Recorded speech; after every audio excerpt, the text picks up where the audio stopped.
And I thought there's no way I could keep up what I was doing before and teach these boys and basically take on all the cooking and the cleaning, because we were trying so much to keep our family just in our little bubble. We've lost our grandparent childcare. We've lost the ability to kind of share childcare between families. So that felt like a huge impact. And it wasn't because I was doing anything wrong. Here I am, a parenting, psychologist who talks to parents about how to do these things. It just felt like too much. Even though I knew what to do, I didn't know how to make it happen. That was Dr. Emily King, and you're listening to episode 168 of the Building Psychological Strength podcast, where we uncover the information, tools, and techniques to turn our mind into our most valuable asset.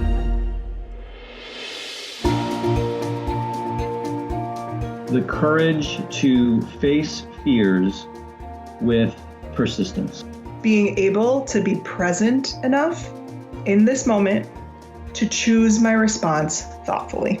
We have the strength to bend to life stressors, to bend to adversity without snapping, without breaking.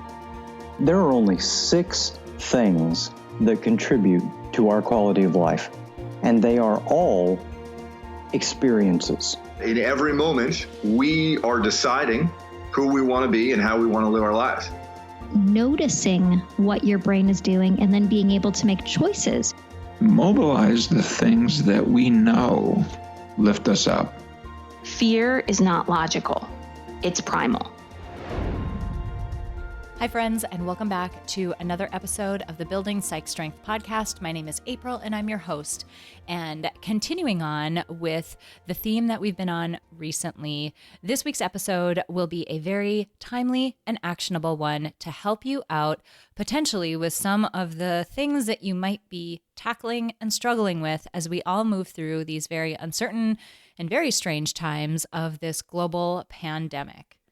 I want to cut to the chase this week and really get into the episode quickly, so I'm just going to make one quick announcement before I dive in. You may or may not know that Peak Mind, since this pandemic has happened and since we've all begun social distancing and sheltering in place and quarantining, we have begun hosting bi-weekly, that means 2 per week, bi-weekly psych strength building workshops. These are absolutely free, and what basically happens is we all hop on a Zoom webinar link and Ashley and I work through a particular topic that might be helpful for you as you move through the time that we're in. These workshops are absolutely free. They are our way of helping give resources from the field of psychology in a time when things are very uncertain, which is when the field of psychology can be leaned on the most. If you want to take part in these, we have a growing group of people who is hopping on each time, and you can get access to these absolutely free if you go to peakmindpsychology.com/start. That's START, as in begin. You can sign up for our starter pack, which also has a bunch of modules that are really awesome inside of it. Those are all free as well. But inside of that, you get all of the details for how you can access these calls. Also, you can access the replays of the calls that we've done so far. Like I said, our main goal is to just be of service and be of use during this time when the information from this field can be so helpful in helping people thrive through the adversity that we're all facing. So wanted to let you know that those are available for you. Okay, so on to this week's episode. It's really interesting because I get my guests from a number of different places. Sometimes I stumble on people online, which is the case for this week. Sometimes I see interesting books that are coming out. Sometimes other people reach out to me and suggest that a guest might be really amazing for the podcast. This week's guest, Dr. Emily King, came from a meme that I saw on Facebook. A good friend of mine, reposted a meme that spoke to the sentiment that a lot of parents are feeling during this time. And I read this, and there was so much about the meme that is very similar to the approach that I tend to take when I, talk to people about the psych strength principles that we teach within Peak Mind.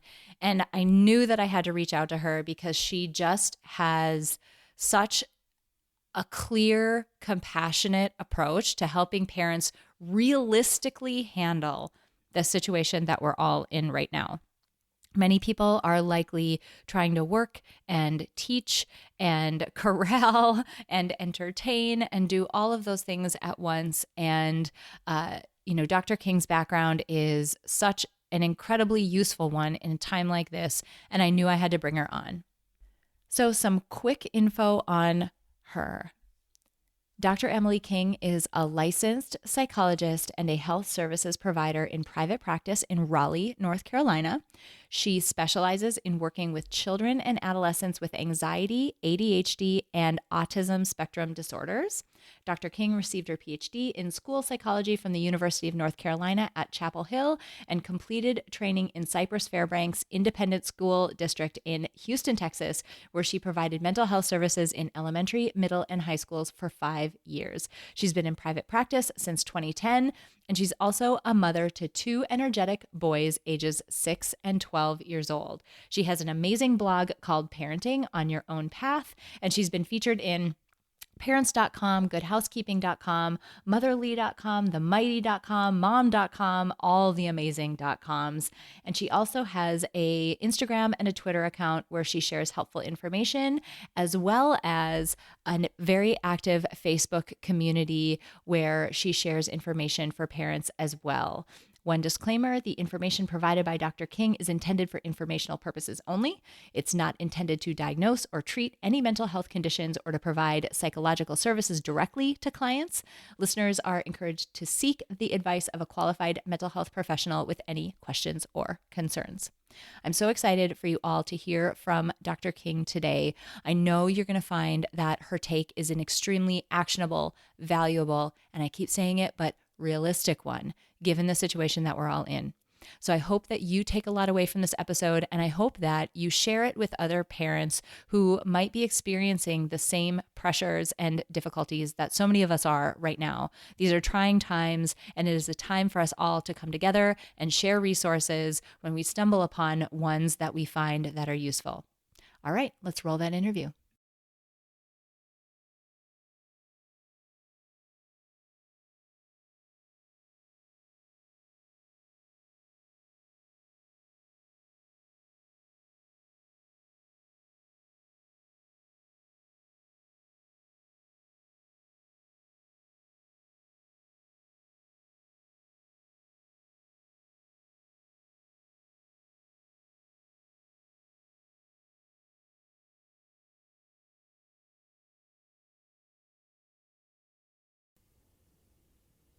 All right, everyone. Welcome to this episode of the Building Psych Strength podcast. I want to start before I introduce today's guest and before we jump into it. I want to start by reading something that I saw on Facebook recently that actually triggered this episode. It says, public service announcement, parents, what we are being asked to do is not humanly possible. There's a reason we are either a working parent, a stay-at-home parent, or a part-time working parent. Working, parenting, and teaching are 3 different jobs that cannot be done at the same time. It's not hard because you're doing it wrong. It's hard because it's too much. Do the best you can. When you have to pick, because at some point you will, choose connection. Pick playing a game over arguing about an academic assignment. Pick teaching your child to do laundry rather than feeling frustrated that they aren't helping. Pick laughing and snuggling and reminding them that they are safe. If you're stressed, lower your expectations where you can and virtually reach out for social connection. We're all in this together to stay well. That means mentally well, too. Those amazing words were written by Dr. Emily W. King, and she is our guest this week. Emily, welcome to the podcast. Thank you for having me. So I saw your post on a friend of mine's site or on her Facebook page. She shared these amazing words, and there were some pieces of this that I was like instantly on the soapbox, instantly cheering, pounding on the table. And the couple of pieces were, especially in the middle, where you said, it's not hard because you're doing it wrong. It's hard because it's too much. Oh my gosh, there's so much about this that I want to dive into, and I'm so excited. Can you talk a little bit about, just to start off with, because you've got an incredible background, can you talk a little bit about what prompted you to write this post in the first place? Because it's gone a bit viral. A bit viral, yes. So I am working full time in private practice in Raleigh, North Carolina, as a child and adolescent and family psychologist. My husband works in IT for our local hospital. So when we were bringing our work home into the house, we had to figure out priorities, and my husband's job is a big priority right now. Our jobs as psychologists are also big priorities, but mine is flexible, and my families and clients are very flexible. So the week that I wrote that post was where everything collided. I feel like we had a honeymoon week where we were like, oh, this is just kind of an extra week of spring break. The schools hadn't really gotten it together and organized with work to send home. My clients were kind of like, well, I'll just take a week off and we'll check in a week. And then last week is when I wrote it. And I think it was Tuesday afternoon. I was sitting on the couch in the playroom late in the day. I have two boys, 6 and 10 years old. I'm sorry, 6 and 12 years old. And they were kind of climbing on me and whiny, and we were tired. And I thought, okay, I did a little teaching today. I did a little psychology today. And I don't feel like I worked at all. I don't feel like I got anything done. And I thought there's no way I could keep up what I was doing before and teach these boys and basically take on all the cooking and the cleaning, because we were trying so much to keep our family just in our little bubble. We've lost our grandparent childcare. We've lost the ability to kind of share childcare between families. So that felt like a huge impact. And it wasn't because I was doing anything wrong. Here I am, a parenting, psychologist who talks to parents about how to do these things. It just felt like too much. Even though I knew what to do, I didn't know how to make it happen. That's amazing. So what's amazing about this is that where I want to absolutely start, I say this a lot on this podcast, some of the pillars of psychological strength, like being able to cultivate mindfulness, being able to be more of an observer of your thoughts, changing that inner dialogue, like all these things that we talk about, those take time. But one of the things that I can offer people by bringing on people like you and by talking about sort of the natural way that our minds operate, one of the things that I can give people fairly quickly is self-compassion. Because think about this. You've got 2 psychologists on the line right now talking to each other who both have kids. P.S. You're going to hear my kids yell on this episode because that's just where we're at. They're home and my husband's doing his best to keep things quiet and wrangling, but it's just going to happen. You've Same got over 2 here. Right. You've got 2 psychologists who have been trained in this stuff, who have been actively using this stuff, who are still having a difficult time. And that's where I loved that line in your post when you said, it's not hard because you're doing it wrong. It's hard because it's too much. And that right there, and the fact that people who are allegedly experts in this stuff are also struggling should give you some immediate self-compassion that the difficult time you're having, the struggle that you're experiencing, your shorter fuse, your potentially scrambled mind that can't remember why you walked into the kitchen, but you went there for something important. All of those things are happening because the circumstances around you are just overwhelming. They're really difficult. And so self-compassion is something that I immediately, with the parents and other people who have a lot on their plate right now, I want you to just give yourself permission to feel that, because we're all working really hard right now. And yes, it is we not are. easy. No, and we all, no matter what our routine was before, our routine has been stripped away from us. And when that happens, we can get completely disoriented. And that's why we walk into the kitchen and can't figure out what we're doing there, because our brain is trying to process what day it is and what's my schedule today and what do I need to do today. And when things are automated in a routine of a family's life and of a work schedule and a school schedule, even if it's a family who is home a lot or homeschooling or doing activities, they can't go out and do activities right now. So their routine has changed too. And it's so disorienting. Absolutely. And something that we spoke about a little bit, before we hopped on to record is that, there are a lot of families who find themselves in this position on the regular. I think you said that a lot of your caseload and a lot of your practice focuses on families who have kids with special needs of a variety of sorts. Also, you mentioned homeschooling families who are juggling these types of things. There's something to be said, and let's all like focus back on things like growth mindset and the fact that we learn, right? Adaptation happens.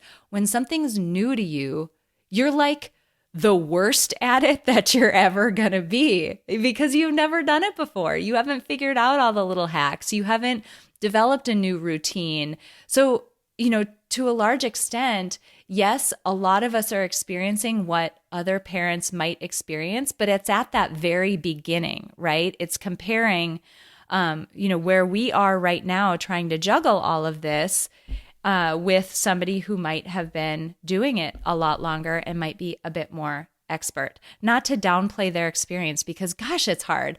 But the point I'm trying to make is that everybody's working really hard right now. Everybody's experience is very nuanced right now. And keeping that in mind and keeping in mind that everyone's doing the best job that they can with the best of intentions, I think is going to be really important for us. Absolutely. And what you're saying is reminding me of what I just listened to the other day was Brene Brown's first podcast episode. And she talks about the first time you do anything, you're terrible at it. And she was saying, this is everyone's first pandemic. We don't know what we're doing. And then you add on top of that fear and anxiety and the unknown of how long we might be doing this. And it's overwhelming. It really is. So taking you back to that first comment about the families that I work with, that's absolutely true. I have a lot of families with children with autism. I am actually a mom of a child on the autism spectrum. We are very adaptable parents. We have lots of experience in letting go of how long we might be trying this or letting go of what the end outcome may look like and just doing the next best thing to see what works. And that takes practice and growth mindset. But a lot of the families I work with, they're actually probably doing okay right now. I mean, for the young kids, there are lots of sibling things I'm talking to families about. For teenagers, there's a lot of, kind of social isolation we're trying to be careful about. But all of my families with sensory issues or anxiety about big groups and test anxiety, anything related to school, and then just autism and overall the structure of traditional school and how hard that is for families, this is actually a nice little reprieve for them. And I'm getting feedback that they don't actually need to meet for session this week because things are very calm and nice at home. And so it's been an interesting thing to watch over time because it's true. We do have so much on our plates out in the world. And when you strip all of that away, it's interesting to notice what's left over, what is important to us, and what was worth all of that rushing around and doing all of those things. Mm-hmm. Something that you mentioned, a bit ago is you mentioned that, you and other parents who have kids who have special needs are used to making the best decision they can about what the best next step is. And I think that's a really important thing to tease out because when you think about it, a lot of us, and I'll raise my hand with this, a lot of us are used to trying to think about, okay, if I take this step right now, this is going to put us on this trajectory and what's the best outcome we can hope for? Like way into the future, like what's the best path that I can put my kid on and what's the exact right thing to do at this stage? But when you really boil it down to the position that we're in right now, we can't do that. Like we for a number of reasons. One, we're playing a very short game right now in terms of just keeping our families afloat. It's a very long game in terms of why we're isolating and why we are, taking the CDC guidelines and all of that seriously. But in terms of our day-to-day decision-making, we're very much playing a short game where it's what is that next best thing that you can think of, and that might not be the perfect optimal decision to be making were we in different circumstances, but we're not. Absolutely. The best example that's been coming up this week is screen time. We are allowing our kids to access screen time more during the day, but the purpose of it is very intentional. They're connecting socially and they're maintaining a routine with their learning online. And those are things that, no, we wouldn't choose to stay home and do it that way. But given this situation, this is the next best thing to let them do because they need to stay socially connected. We need to have an hour for a work call. There are things that we're going to have to prioritize and think about and just make that next best decision for the right now, because this is a marathon, not a sprint. Mm-hmm. Yeah. Something that you also said in that post that I thought was extremely important for people to keep in mind is that you said we're all in this together to stay well, and that means mentally well too. And it's funny because so in the process of all of this happening, Peak Mind has started to offer these free psych strength building workshops. Anybody can join. If you want to join, you can go to peakmindpsychology.com/start, sign up there. Inside the starter pack, which has awesome modules in it, by the way, that are totally free, you can sign up for these calls and hop on with us. They're Mondays and Thursdays. They may have to change the time now that my kids are home with me and my husband will be going into crazy ER shifts, but we'll be having them twice a week.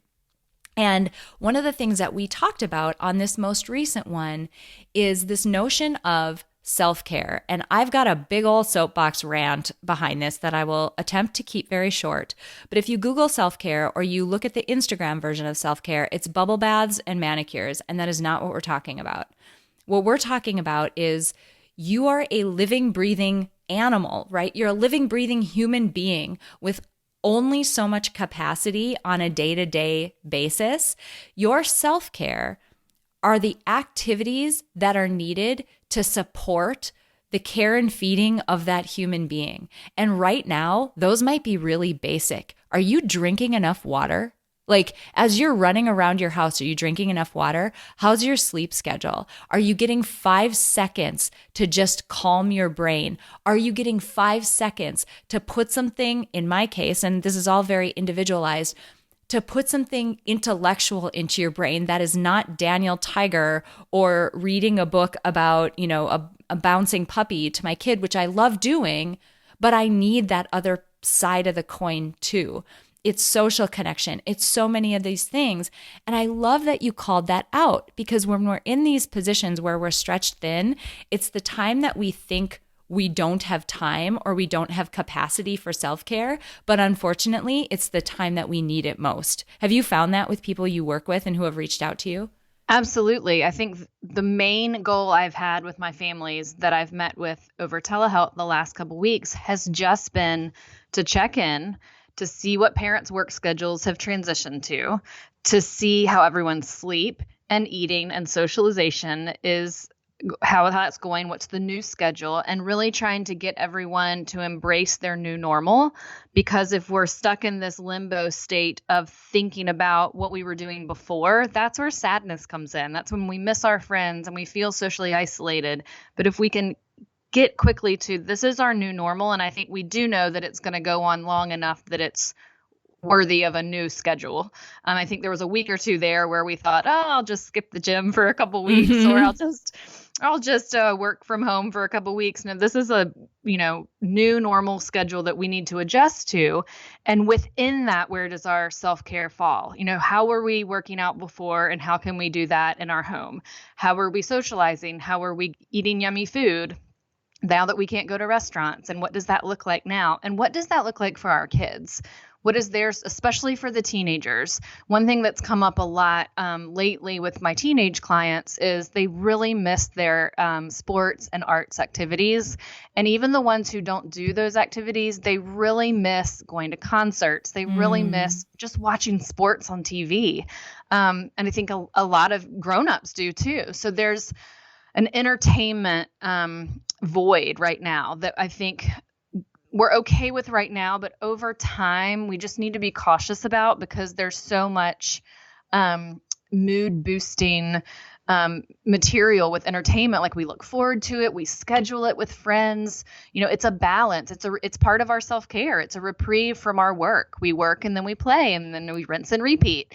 And so we need to figure out how to intentionally make those happen. It's going to be virtually for a little while, but how can we intentionally fill that need within this context?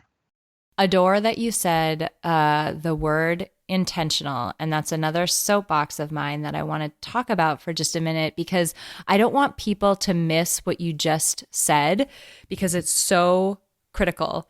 In times like, this is the case, I don't care if we're in a pandemic or not. This should be a case across the board, but it is especially important now.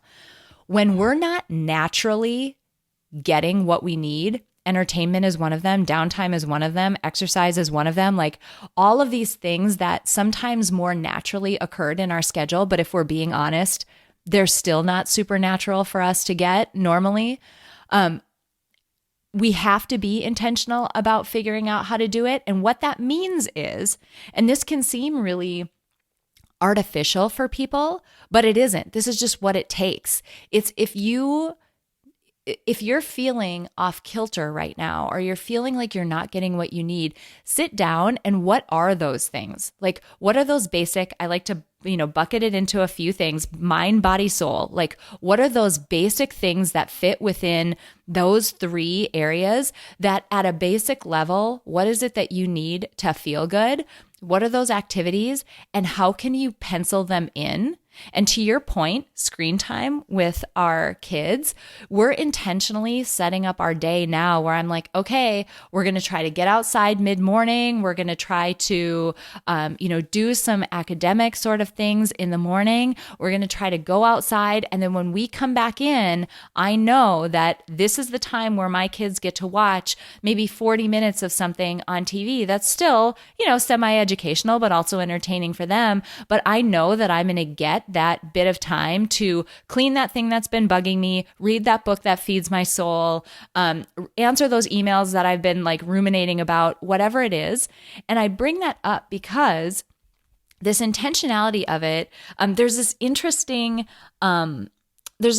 theory in endurance sports. It's called the central governor model. And basically, if you tell an endurance athlete, okay, you got to go run 20 miles today, they're like, okay, cool. And they go run 20 miles and you don't get too much of a fuss.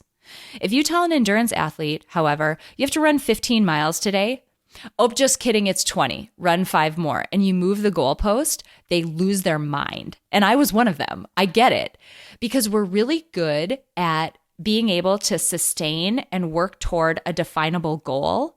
And sometimes if you have those, we're calling them within Peak Mind, those anchor points in your day. I know that at 11 o'clock, it's an anchor point for me where I've decided that this is when we're doing screen time. My kids can watch a TV show that they want to watch, and that's an anchor point for me. I can reground, give myself what I need. It's amazing how well we as just a species can endure if we know that there's a finish line or a check-in point or an anchor point for us. I really encourage people to set those up intentionally. As you mentioned, sit down and write them out. When will this happen? Because it'll help you persist for sure. Exactly. And what you're describing is the reason that I explain to parents why routines are so important for children. Routines are important for all of us because it's the only time we can really go on autopilot and we can protect that stamina that we have to get through the day. Well, children I work with don't have a lot of stamina for the day. That's why traditional school is really hard for them. And coming up with these checkpoints or anchor points are helping them understand, when is it work time? When is it playtime? When is mom or dad available? And when are they not available? And helping them know those boundaries so that kids can at least know the expectations. And then we could have a whole different discussion on if we don't have the skills to meet those expectations. But if they know the expectations and they have the skills to do it, that should work. And if kids are not able to do that, then it's more of a skills-based discussion of maybe we're asking them to sustain attention at a level that's not developmentally appropriate for them yet.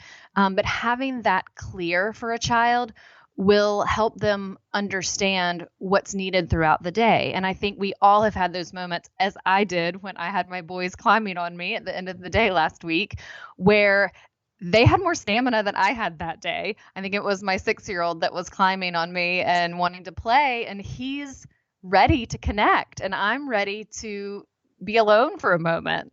And so our needs were mismatched in that moment. And without the extra caregivers in your life, or without the extra energy that he, probably didn't get enough exercise that day because I think it had been raining that day. Those were things that he was missing and he was trying to pull from me.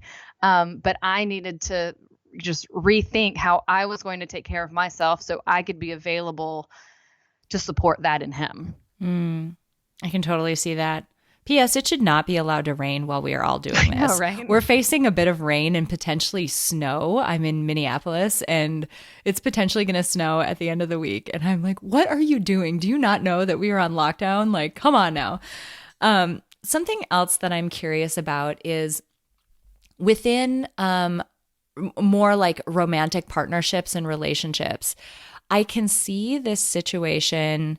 I'm wondering what you're talking to your clients about around not only the added stress and uncertainty and just complete ambiguity and constant change of all of this, but also like, within my relationship, the more that the kids are around, the more that you end up feeling things like, by the end of the day, you do just need to be alone. By the end of the day, you might be really touched out. Like by the end of the day, there's things that are different now that can impact a romantic relationship or, these long-term close relationships that maybe weren't there before. I'm curious about what your thoughts are about how we can be better communicators and weather this a little bit better rather than,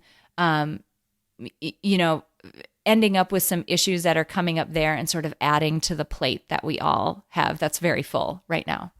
Absolutely. So one of the first things I've been recommending to all parents, which I think this is something we really needing to be doing all the time, but it, again, is challenging us to just bring it to the table, is just direct communication with our partner. So, we all have a tendency to really want our partner to, read us, to figure out what we want without us telling them, how romantic that they can figure us out. Well, this is not the time for that. And so if we need someone to unload the dishwasher before we come down for breakfast, and that is so helpful for the morning, we are a team and we need to communicate that. It's a lot of logistics being in the house together, and especially without extra help of, lots of families are transitioning to doing all the cooking and cleaning and all the schoolwork and all the working and all those things. And some families are used to doing that already and some are not. So again, this is, a learning curve for some. So that open communication is going to be so important. And just to not even try to let your spouse figure it out. Just let them know what you need. The second thing I would say is just to take it back to the love languages of Gottman. Think about how this situation might be changing those things. It might be that we do need words of affirmation most of the time, or physical touch, but maybe we don't want physical touch so much right now because we're with each other all the time. And maybe we need a little more words of affirmation because we haven't seen anyone outside of our family in 2 weeks. So thinking about how that's adjusted for us and what our spouse needs in terms of us stepping it up and just respecting what they need to feel kind of happy in this relationship, because when we're working as a team, it's just going to work better for our mental wellness. Totally agree. You brought up love languages, which I think is an interesting jumping off point as well, because there's so much about this experience that each of us individually are experiencing differently. So again, before we hopped on to record, I made the comment that the situation we're in is enough pressure and it's enough uncertainty and just, I guess pressure is the right word, that any sensitivities or triggers, or I don't want to say weak points because it doesn't make you weak, but like any areas that are less shored up for you will likely be revealed during this time because it's just enough. I mean, think about like putting enough pressure on a dam and having one part that was sort of trickling water before, that's where it's going to burst. Like at that point where there's just a sensitivity there. And for all of us, those are going to be different. And if you think about, this is where intentionality comes from again, and being a little bit of a life designer, thinking about the human beings and what makes them tick who are at the center of your life right now, right? You and maybe your partner and kids or whoever, roommate, whoever it is that you're around a lot right now. Some things that we've talked about a lot, love languages is a great one because we haven't talked about that one at all. That one's huge. Also, introversion and extroversion. Yes. The extroverts are probably struggling right now. Like, it's pretty difficult. And even introverts in my life, I've reached out and said, hey, I know that there are parts of this that are probably more like a nicer break from you. But if you reach your breaking point, like, you know, even introverts have a limit. I am speaking to somebody really close to me in my family in this way. I'm like, it's okay to reach out, even if it's sort of out of the ordinary for you to do that. But the extroverts around us are, you know, this is a tough time for them. Absolutely. And thinking about our kids, you know, once we know our kids really well, I mean, even once our kids are 4 or 5, we pretty much know their personality and what they need. And then as they get older, they become even more attuned to what it is that they need and what bothers them, what sensitivities they have. And that's something with all this togetherness that's just going to bring that out even more. And I think that kids that are introverted or easily overwhelmed with the world, this is actually okay for them. But kids that are really social and miss their friends, and they have naturally gotten all of that input just by going to school every day and going to extracurricular activities, this is lonely for them. And so we need to be intentional for them and scheduling some things that they can look forward to. Mm-hmm. And what I'm hearing too is that, you know, just to sort of wrap up a lot of this, more so than ever, for us to, you know, there's this notion in positive psychology of thriving through adversity. Positive psych sometimes gets the misinterpretation that because it's positive, it's all about faking, pretending that we're okay. Like, I'm really enjoying my quarantine. I'm having so much fun and getting everything done. Like, I'm super not. This is not fun. But positive psych more so focuses on what are the things that we can do to improve the situation that we're in just across the board, even if, or to experience and thrive through the situation that we're in, even if it's not a good one. So this includes things like grief of a close friend or family member. This includes things like what we're going through right now. Thriving through that adversity is something that this field focuses on quite a bit. And, you know, there are aspects of it that we've talked about a lot with these Peak Mind workshops, but one of them is just the necessity of being more self-aware. Like, when you're at that point where you're just frustrated and angry and cooped up and you have all of those gross negative emotions, for the purpose of self-care and figuring out what's going to make you feel better, for the purpose of openly communicating with your close partner or your roommate or whoever you're living with, for the purpose of, you know, dictating how you're going to interact with your kids and what that next right step might be. All the bottom line, like foundation of all of that, is you being able to get self-aware and determine, what are those feelings that I'm feeling? What do we feel like might be causing them? Is it that I'm feeling lonely right now? Is it that I'm feeling touched out? Is it that I'm feeling overwhelmed? Am I starting to get negative on myself? Like, what feeling bad? This isn't the time for labeling emotions in these really broad ways, because it doesn't help us figure out what to do about it, and it doesn't help us communicate with other people. So that self-awareness, I think, is just a really key point right now. Absolutely. And I sorry to jump in. No, go for it. I wanted to translate that into what our kids might look like. So we, can feel our own mood. We can feel our irritability and say, yes, I don't feel good, but what is this? So our kids are not going to come to us and say, gosh, Mom, I'm really lonely. Can you help me, schedule something to help me feel more connected with people? That's not what they're going to lead with. They're going to act out and they're going to be irritable and they're going to climb on us and be mad when we aren't available because they're trying to connect with us. We need to notice these changes, and it could be a change in behavior, like a new behavior, or it could just be a higher frequency or a more intense behavior.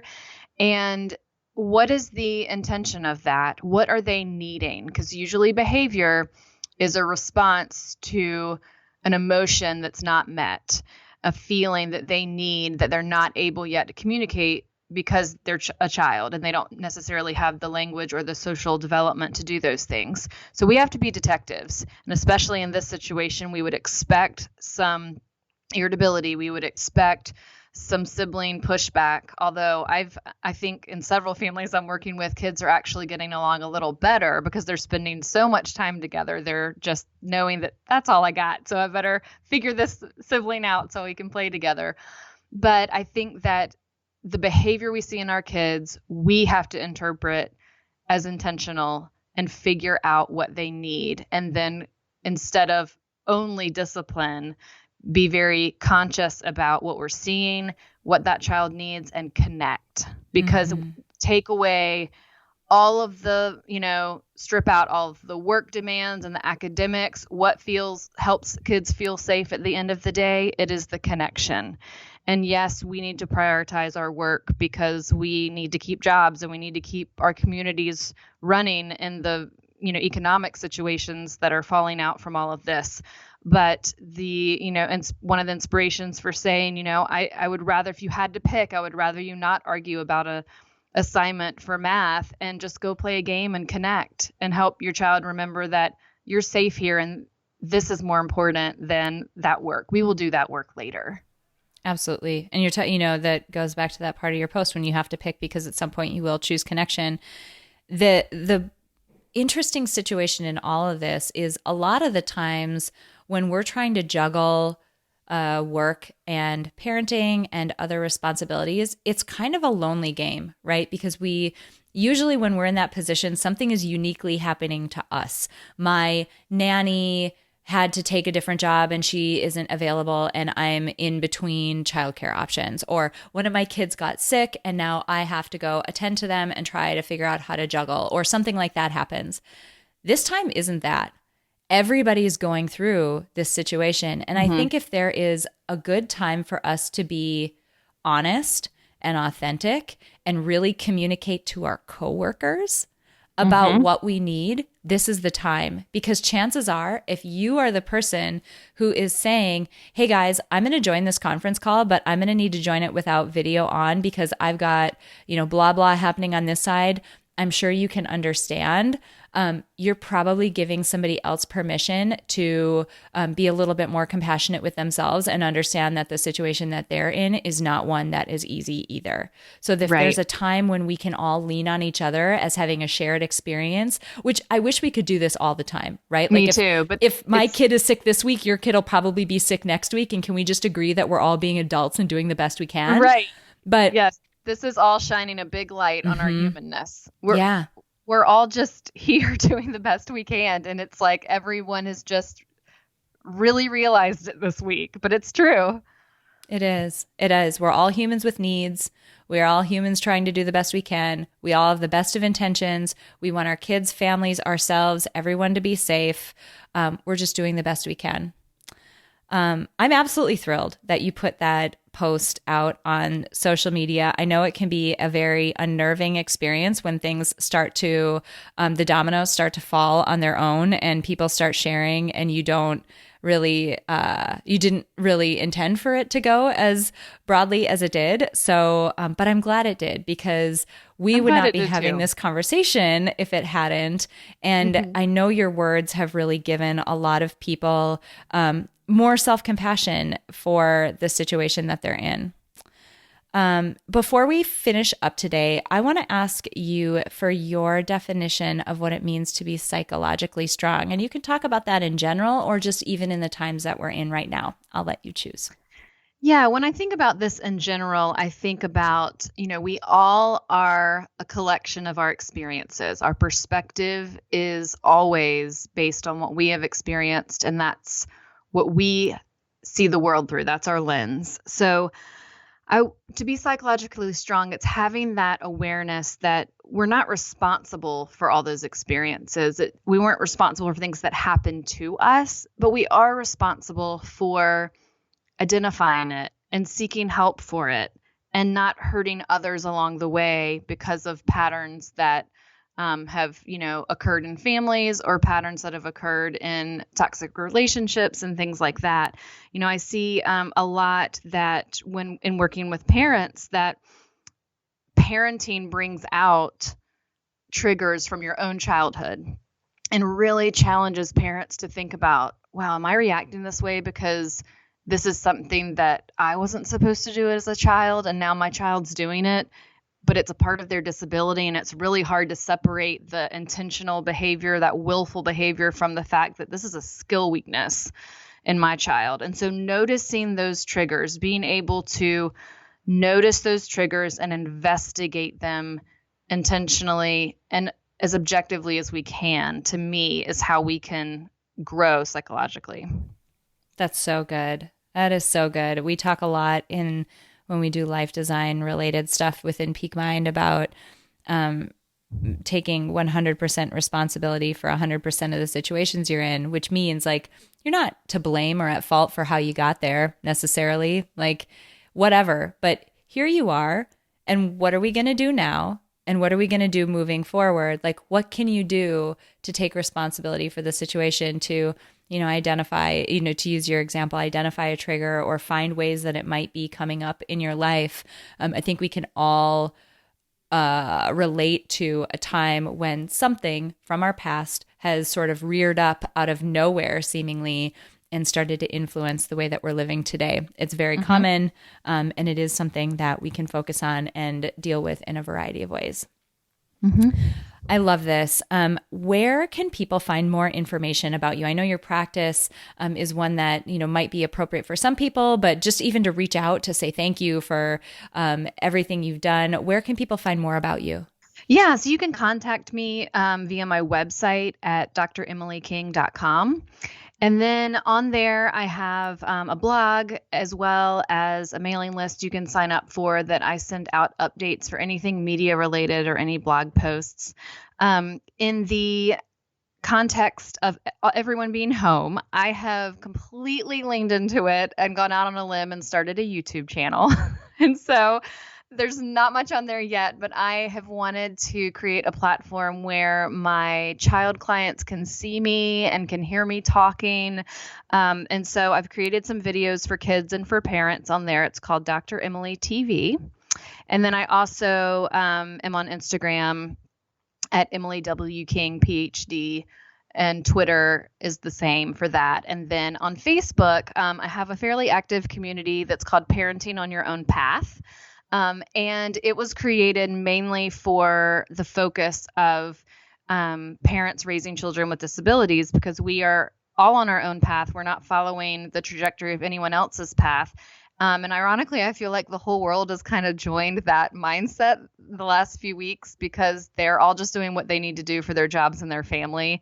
And there's no more time for the fluff of keeping up with anybody else. So we're all just doing the best we can. So that is a place where I post most of my helpful information and kind of cross post things from other media events. Amazing. Thank you so much for those resources. And again, thank you so much for being here. I completely ambushed you, cold called you out of the blue when I saw that Facebook post. So the fact that you were so receptive and willing to turn it around so quickly and hop on to record with us was just amazing. So I can't thank you enough for being here. Thank you so much for having me. It's a simple fact that nearly everyone in the world could benefit from building psychological strength. But not everyone will put in the time and effort to do so, but today you did. Thank you so much for listening to this episode of Building Psychological Strength.